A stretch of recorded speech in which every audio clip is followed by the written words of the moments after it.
Evo, policajka je malo prije izjavio, ja držim pse na lanci, ja ih vodim na povodac u šetnju.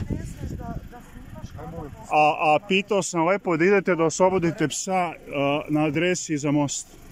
Ovo je sramota. Ne možemo mi da ga oslobodimo. Ovo je sramota. Vašu ličnu kartu. Sramota. Nemaš ličnu kartu, dobit ćeš prijevoz. Super, piše. Sačekaj, nisam... Ma daj bre, sram da se.